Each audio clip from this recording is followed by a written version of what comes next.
पास किया था क्या? कोई रिटन टेस्ट पास किया था क्या उन्होंने?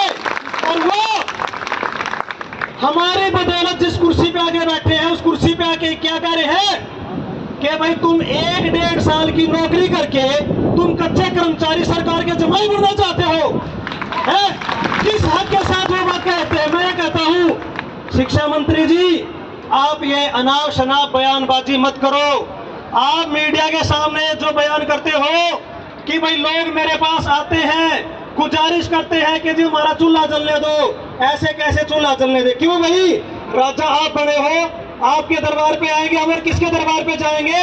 और इस कुर्सी पे बिठाने वाले हमें आपको, अगर आप हमारे आवाज को नहीं सुनोगे तो इस कुर्सी को और इस सत्ता को पलटने के लिए हम देरी नहीं लगाएंगे। आपकी जगह पे कल को कोई दूसरा शिक्षा मंत्री आके बैठा मिलेगा और देरी नहीं लगेगी। चैलेंज करते हैं, चुनौती करते हैं, कुरुक्षेत्र की इस पावन धरती पे वादा करते हैं इस बात का।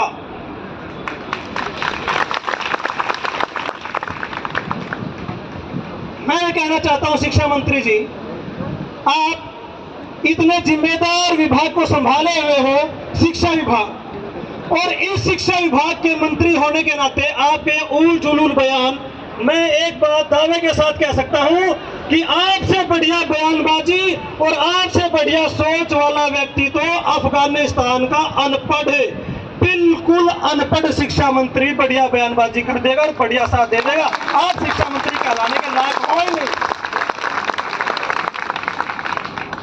मैं अब अपने शब्दों को और थोड़ा सा कम करते हुए माननीय मुख्यमंत्री जी के बारे में बात कहना चाहता हूं।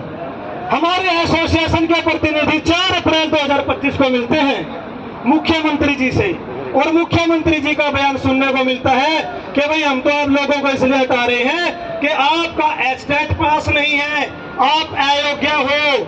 मैं एक बात कहना चाहता हूं इस मंच के माध्यम से, मुख्यमंत्री जी कम से कम ये बात कहने से पहले आप अपना HKRN का पोर्टल तो खोल के देख लेते, क्योंकि वहां पे उस पोर्टल पे एचटेट का सर्टिफिकेट अपलोड करवाया गया है, वेरिफिकेशन करवाया गया। कैसे आप हमें अयोग्य कह सकते हो? किस हद से आप अयोग्य कह सकते हो? दूसरी बात, आपने ये कहा कि हम आपको ऐसे हटा रहे, आपने हमें रोजगार दिया ही नहीं। रोजगार दिया किसने दिया? मनोहर लाल खट्टर ने दिया था।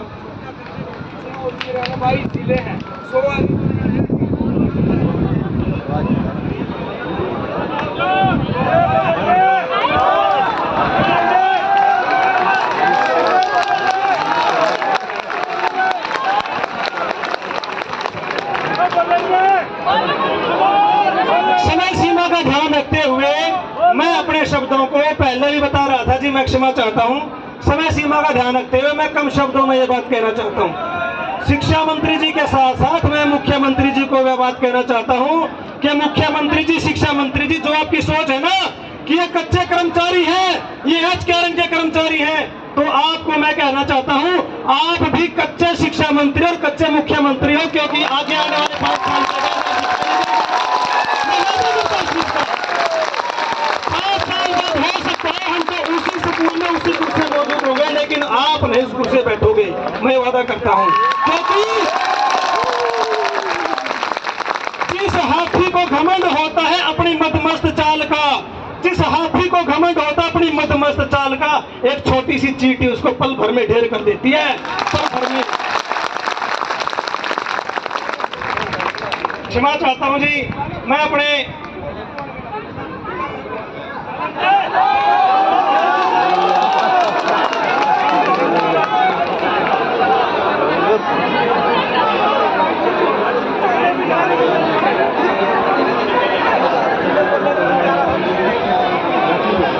भाई देखो, सारे के सारे शिक्षक साथी ही नहीं बल्कि जितने भी विभागों के संगठन के कार्यकर्ता हैं, उन सभी से मैं अंत में सिर्फ इतना सा निवेदन करता हूं, चाहे कुछ भी हो जाए, एकजुट रहो, एक संगठन के नीचे रहो, एक बैनर के नीचे रहो, और एक मात्र है संयुक्त कर्मचारी संघ हरियाणा।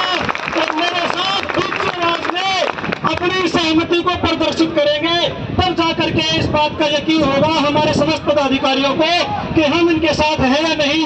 संयुक्त कर्मचारी संघ हरियाणा जिंदाबाद, जिंदाबाद जिंदाबाद। संयुक्त जिंदाबाद